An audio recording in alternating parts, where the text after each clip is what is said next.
자, 모든 설교가 그렇지만 특별히 오늘 설교를 들어봤을 때 이런 질문이 있는 사람에게 많이 필요한 것 같아요. 나는 잘 살고 싶은 마음이 있는가? 여러분, 잘 살고 싶은 마음이 있어요? 아멘. 잘 살고 싶은 마음 있는 사람 두 손 들고 아멘 해봅시다. 우리 여기 자녀들 잘 살고 싶어요? 아이고, 잘 살고 싶어. 어떻게 하는 게 잘 사는 거야? 돈 많이 벌고 좋은 대학 가고. 아이, 우리 요셉이는 끄덕끄덕하네. 돈 좋아해서. 여러분 안에 잘 살고 싶은 마음이 있는지 정직하게 한번 살펴봐요.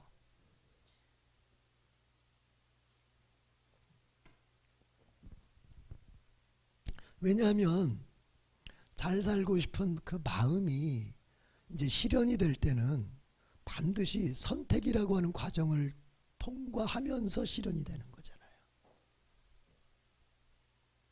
여러분이 여러분의 인생을 만들 때 선택이라고 하는 걸 제껴놓고 만들 수 있는 길은 없어요.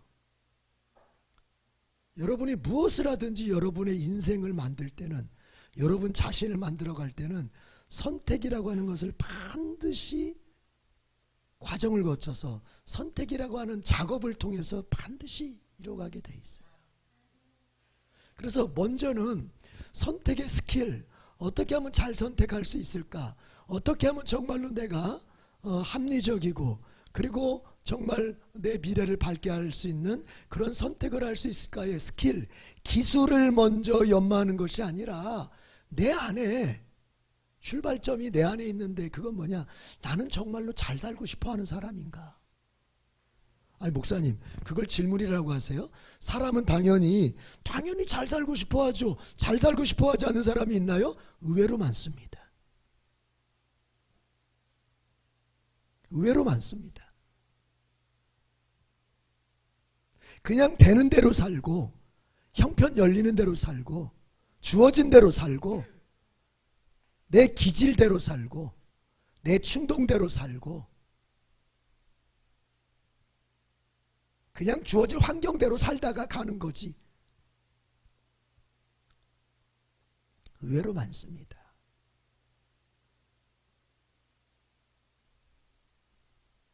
그래서 저는 설교를 들으면서 이제 전사님께서 계속 이 선택에 대한 설교를 계속 해 나가시겠지만, 거기서 방법도 나오고 다 나오겠지만, 먼저 이 마음이 준비되어 있지 않으면 오늘 설교를 비롯해서 이 시리즈로 나가는 설교에 있어서 여러분은 정답만 아멘하다가 끝나버릴 것 같아요. 지금까지 우리가 얼마나 많은 설교를 들었습니까? 그럼에도 불구하고 내 삶이 바뀌지 않는 이유가 어디 있을까요? 얼마나 많은 동기부여를 하는 설교를 많이 들었습니까? 그럼에도 불구하고 우리가 신앙 하나 달라지지 않고 삶이 하나 달라지지 않는, 습관 하나 내려놓지 못하는 그 이유가 어디 있을까요? 저는 그 근본적인 원인이 바로 이 질문 하나에 있다고 생각해요. 나는 정말 잘 살고 싶어 하는 사람일까?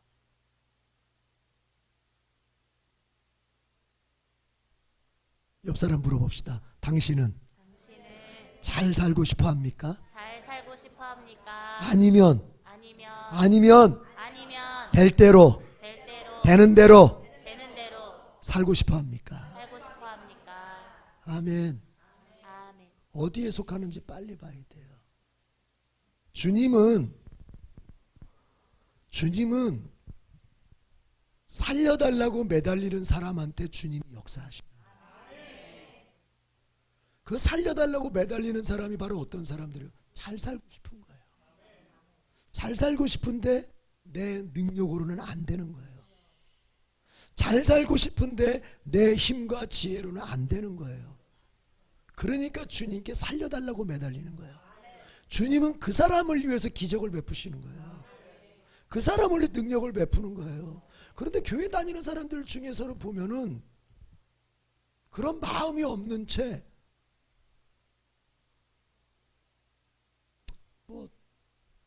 떳떳하게 할 게 없으니까 그냥 한번 못 먹는 감 찔러나 본다는 생각으로 기도 한번 해봐. 그냥 뭐 좋습니다. 안 하는 것보다야 낫겠죠. 정말 이 마음속에 정말 내 삶 좀 달라지고 싶다. 나 믿음도 좀 정말 달라지고 싶다. 나 우리 가정 진짜 한번 제대로 내가 한번 신앙으로 한번 키워보고 싶다. 나 진짜. 우리 자식들 정말 신앙으로. 우리 여기 몇몇 집사님들 정말 자식 신앙으로 키워보고 싶어서 애쓰는 분들이 있다는 걸 알아요. 제가. 그래서 이제 끊임없이 저하고도 의논하고 어떻게 하면 좋을지. 그래서 대안학교도 보내보고. 그건 뭐냐면 정말 내 자식을 믿음으로, 내 자식을 어쨌든 미래를 잘 살게 하고 싶은 거죠. 그래서 이제 묻는 거예요, 여러분. 지루한 것 같아도, 반복되는 것 같아도 여러분 정직하게 물어보라니까. 나 정말 잘 살고 싶은 마음이 있는지. 잘 살고 싶은 마음 있는 사람은요, 반드시 뭘 하게 되냐면 주님께 매달리게 돼 있어요. 그래서 수르보니게 여인이 자기 딸 살리고 싶어서 예수님께 와서, 예수님 내 딸 좀 고쳐주세요 할 때 예수님께서 일부러 한번 튕겨봤잖아요. 예수님께서 이스라엘 내 자녀들에게 주어야 할 떡을 개 같은 이방인들에게 줄 수는 없다.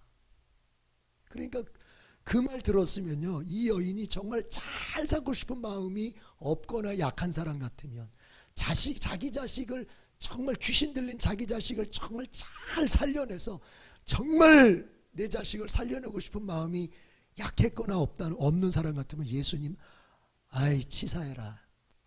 뭐 이렇게 소문하고는 달라. 사랑이 넘치는 사람이라면서 뭐 요청하면 들어준다면서 예수 소문하고는 달라 하고 아마 그냥 팍 욕이나 한마디 해주고 돌아섰을 거예요. 그러나 그 여인이 어떻게 합니까? 주님 맞습니다. 저는 개 같은 여인입니다. 저는 개 같은 년입니다. 이방인이니까 유대인이 보기에는 개 같은 존재. 유대인들은 이방인을 영혼이 없는 존재로 봤기 때문에, 동물처럼 여겼기 때문에 저는 개 같은 여인이 맞습니다. 그러나 주님, 개들도 주인이 먹다 남은 그 시래기 정도는 먹지 않습니까? 그러니까 주님, 알짜배기는 안 주시더라도 그거 제가 이해합니다. 부스럭이라도 좋습니다. 그거라도 주십시오.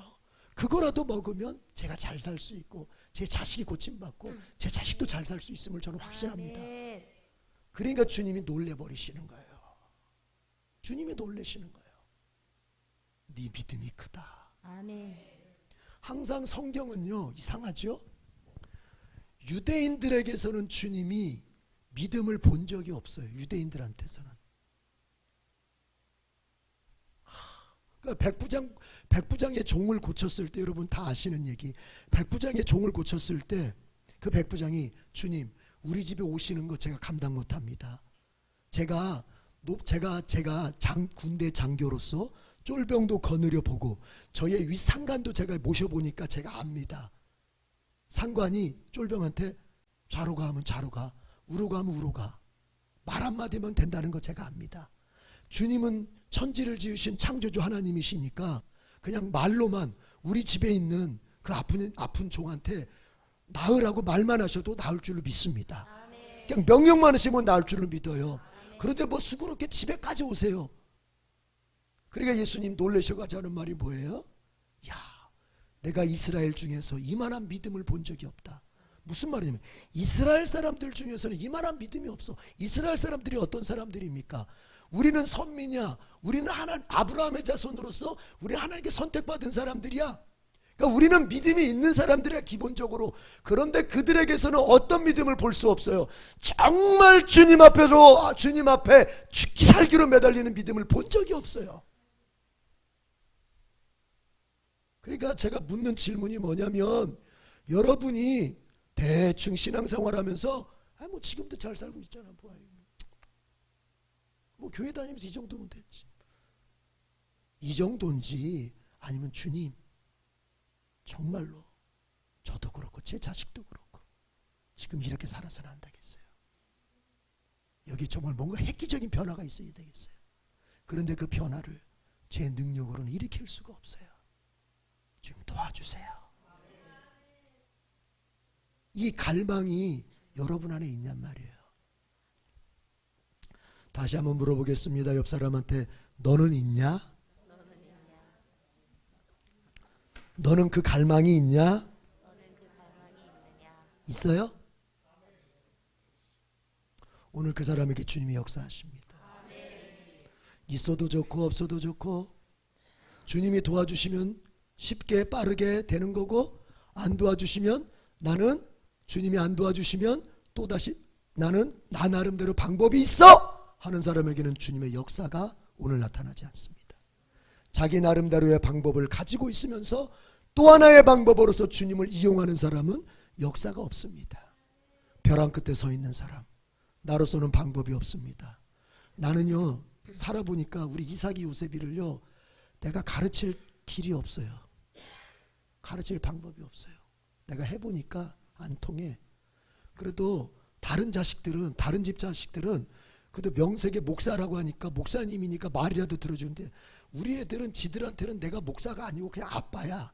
그러니까 말들을 안 들어먹어. 나는 가르칠 방법이 없다. 주님 죽이든 살리든 주님이 알아서 하십시오. 이제. 벼랑 끝에서야 주님이 역사하시는 거예요. 여러분 이번 주 중에 여러분이 어떤 것을 선택해야 될 일이 있는 사람 손 들어보세요. 나는 이번 주에 어떤 걸 선택해야 됩니다. 가정을 위해서나 아니면 뭐 직장을 위해서나 아니면 나의 개인적으로 이번 주 중에 나는 어떤 문제를 지금 앞에 놓고 있는데 나는 이 문제를 이번 주 중에 내가 하여튼 결단을 해야 됩니다. 선택을 해야 됩니다. 이 문제 앞두고 있는 사람 손 들어보세요.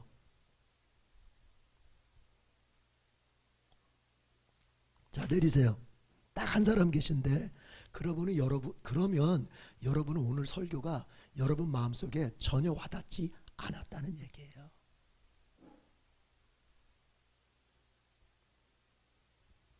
여러분은 정답만 배우고 또 떠나는 거예요. 왜? 당장 내가 그것을 써먹어야 될 선택이라고 하는 것을 이번 주 중에 내가 해야 되는 아주 급작스럽고도 너무나 중요한 그 현실이 여러분한테 없는데 오늘 이 말씀이 여러분한테 와닿을 수 있을까요? 저는 설교를 들으면서 내내 그 생각만 들더라고요. 내가 왜 이 얘기를 지금 합니까? 설교는 여러분에게 현실이 돼야 돼요. 설교는 여러분에게 삶이 될 수 있어야 돼요. 일주일에 한 번 교회 와서 전도사가 앞에서 떠드는 얘기 듣고 아유 오늘 전도사 얘기 잘 들었다. 좋은 얘기 많이 했네. 이게 아니고 나하고는 전혀 현실적인 어떤 관계가 없는 얘기 하는 그냥 멀리서 그냥 내가 꿍짝이나 맡아주면서 한 3, 40분 들어주면 되지 뭐 이러고 가는 게 설교가 아니라고.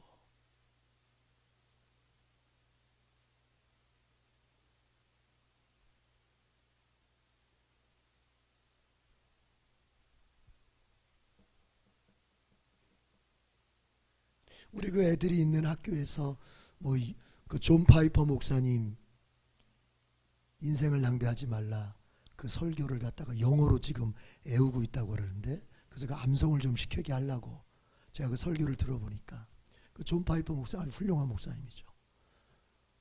칼빈주의자. 우리랑 같은 계열의 장로교 목사님. 그 존 파이퍼 목사님 그런 얘기하죠. 여러분의 인생이 큰 어떤 다른 사람들하고 큰 차별화를 두기 위해서 차별화를 만들기 위해서 그러니까 다른 사람하고 뭔가 차이가 나는 인생으로 뭔가를 좀 더 만들어 가기 위해서 여러분들이 많은 걸 알 필요가 없다. 그런 얘기를 하더라고요. 우리는 많은 지식을 갖고 성공학 책도 읽어보고 뭔가 동기부여 강사들의 강의도 좀 듣고 자기계발서도 좀 많이 읽고 해서 많이 배워서 많이 알아야 내가 내 인생을 다른 사람들하고 그래도 차이가 나게끔 뭔가 내 인생을 더 큰 인생으로 만들 수 있다고 생각하지만 그 존 파이퍼 목사님 얘기를 빌리면 그렇게 많은 걸 알 필요가 없다. 단지 몇 가지 중요한 것만 알면 되고, 단지 몇 가지 중요한 것만 알면 돼. 그런데 제가 그의 설교를 들으면서 더 중요한 얘기를 깨달았어요. 더 중요한 몇 가지만을 알면 되고, 그 다음 이어서 하는 말이 뭐냐면 대신 이런 게 있어요. 여러분이 알게 될 그 중요한 몇 가지를 위해서 살 수도 있고 죽을 수도 있는 그 각오가 있어야 된다는 거예요. 지금 내 얘기 이해했나? 이해했어요? 방법을 많이 아는 게 인생을 잘 만들어가는 비결이 아니고, 몇 가지 방법만 알되 그 방법이 정말로 그 방법에다가 나의 목숨을 걸 정도의 각오가 돼 있어야 된다는 얘기예요. 설교가 그런 거예요. 설교가. 오늘 들은 설교에 여러분 목숨 걸겠습니까? 신중하게 생각하고 대답하세요. 하나님 듣고 계시는데 하나님은 듣는 대로 그의 삶을 만들어 가십니다. 이스라엘 백성이 우리 가나안 못 들어가요 하니까, 그래 너 못 들어간다고 했지? 너 못 들어가. 우리가 들어갈 수 있어요. 그래 여호수아 갈렙 너네는 들어간다고 했지? 너네 둘은 들어가. 하나님은 우리의 얘기를 듣는 대로 우리의 인생을 만드시기 때문에 대답할 때 신중하게. 자, 제가 다시 물어요. 오늘 들은 설교 이해는 하셨죠? 이해한 설교에 대해서 여러분은 거기에 목숨을 걸 수 있겠어요? 분명히 오늘 전도사님이 들려준 이 선택에 대한 설교, 이 선택에 대한 설교 때문에 여러분이 어떤 선택의 순간에 분명히 단기적으로는 짧게는 손해를 보는 상황이 올 텐데, 반드시 하나님은 그렇게 흔들어 봅니다. 손해를 보는 상황이 올 텐데, 내 울분이 터져나는 상황이 올 텐데, 내가 도대체 머리로는 합리적인 계산으로는 자본주의 계산으로는 이 세상의 계산법으로는 도저히 이해가 되지 않는 선택을 해야 되는 아브라함처럼 내 아들을 죽여야 된다고? 내 아들을 죽여서 바쳐야 된다고? 내 아들을 죽여서 바치는 게 그게 올바른 신이냐? 라고 계산이 되는, 그럼에도 불구하고 선택을 해야 되는 순간이 반드시 올 텐데, 그럼에도 불구하고 오늘 설교 들은 대로 선택할 수 있겠습니까? 설교는 그런 각오로 듣는 거예요.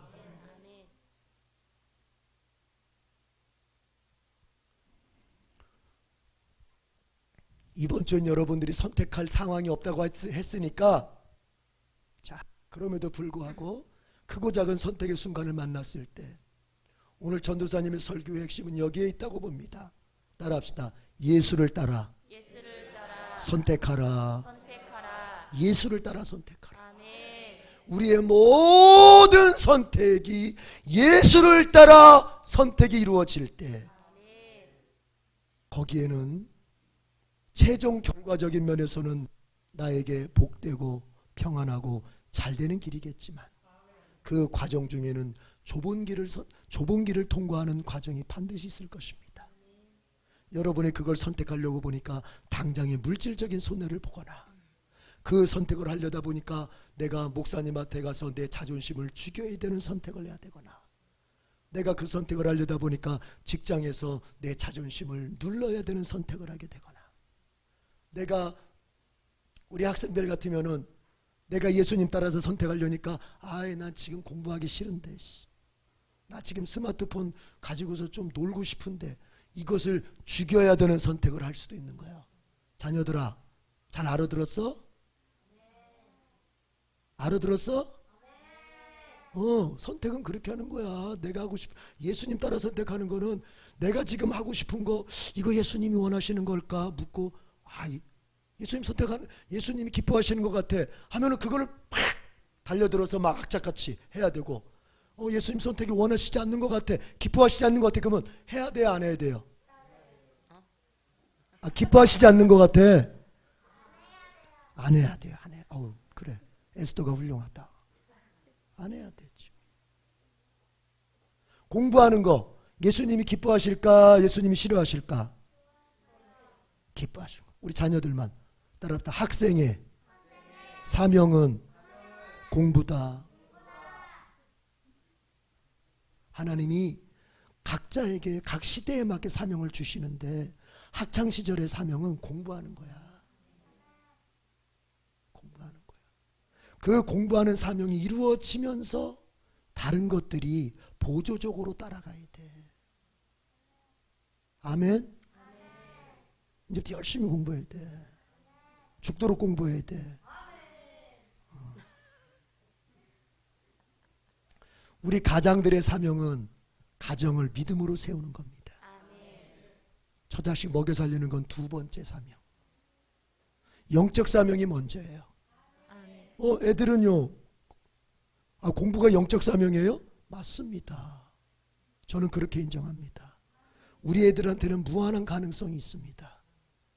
얘네들한테 지금 주님이 공부시켜서 다니엘처럼, 그리고 솔로몬처럼, 그리고 큰 인물 요셉처럼 큰 인물이 되게 해서 선교를 하더라도 크게, 전도를 하더라도 이왕이면 높은 사람, 우리 중에서 대통령 나오면 윤석열 대통령한테 가서 윤 대통령님 예수님 믿으세요? 할 수 있는 거 아니야? 아니 청소부가 청소하는 청와대 청소부가 가서 예수님 믿으세요 대통령한테 하는 게 쉽겠어요? 아니면은 장관이 대통령님 예수님 믿으셔야 돼요 이 말하는 게 쉽겠어요? 이해가 돼요? 예. 그래서 우리 아이들은 공부를 할 땐 드립다 하여튼 시켜가지고 높은 사람 만들어서 높은 세계, 상류층 세계도 예수께로 돌아오도록, 상류층도 예수 한국 되도록 아멘. 만들어야 되는 거예요. 아멘. 그런 의미에서 너희는 공부를 죽도록 해야 돼. 따라합시다. 우리 학생들만 공부하다가 죽는 건 순교다. 너희 공부하다 죽는 거 순교야. 아멘. 공부하다 죽는 거 예수님 위해서 죽는 거야. 아멘. 아멘. 좋아. 우리 어른들 따라합시다. 내 가정을 예수 가정 만들겠습니다. 여러분은 그거 만들다가 죽으면 순교야. 아멘. 창세기 5장에 요즘 갑자기 이름이 생각이 또 안 나. 그 누구죠? 하늘로 올라간 사람? 에녹. 여러분보다 생각이 안 나네. 에녹. 여러분 에녹이 365년을 살았습니다. 그리고 다른 사람들은 죽어서 하늘나라 갔는데 에녹은 산채로 승천을 했습니다. 성경에 살아있는 채로 승천한 사람이 3명인데 예수님, 그 다음에 엘리야, 그 다음에 누구예요? 에녹 아닙니까? 이 에녹이 그 3대 인물 중에 하나야. 그런데 여러분 창세기 5장을 읽어보세요. 족보 나오는데 거기 보면 에녹이 뭐 대단한 일 한 게 없어. 무슨 에녹이 막 주님을 위해서 막 선교하고 막 주님을 위해서 막 핍박하는 데 가서 막 싸우고 별일 얘기가 없어요. 근데 그가 죽지 않고 승천을 했어. 육신을 입은 채로 승천했어. 영광스러워요? 안 영광스러워요? 그런데 별 얘기가 없어요. 에녹을 이렇게 소개합니다. 에녹이 365년을 살았는데 자식을 이렇게 낳고 살았더라. 그리고 승천했더라. 자식 낳고 자식 키우고 그리고 승천했더라. 별게 있어요? 여러분도 자식 낳고 자식 키우고 그러고 살잖아요. 그럼 그게 무슨 뜻일까? 에녹은 자식 낳고 365년 동안 살았는데 승천했어. 그게 무슨 뜻일까요? 에녹은 예수 가정을 잘 만들었다는 얘기예요. 가정의 영성화를 잘 만들었다는 얘기예요. 하나님 믿는 가정을 너무너무 잘 만들었던 거예요. 자녀들 낳고 그 자녀들 하나님 잘 믿는 자녀로 잘 키우다가 승천한 거야. 그러니까 우리 가장들 잘 들어보세요. 여러분이 대단한 일 하려고 하지 말고 무슨 뭐 세계 선교 그런 헛소리 하지 말고 여러분 예수 믿는 가정, 여러분 가정 예수님 잘 믿는 가정, 여러분의 자녀 예수님 잘 믿는 자녀, 그거 만드는 게 여러분 세계 선교하는 겁니다. 승천을 시킬지 안 시킬지 그건 내 권한이 아니니까, 그건 하나님 권한이니까. 자, 여러분 설교를 어떻게 들어요? 설교는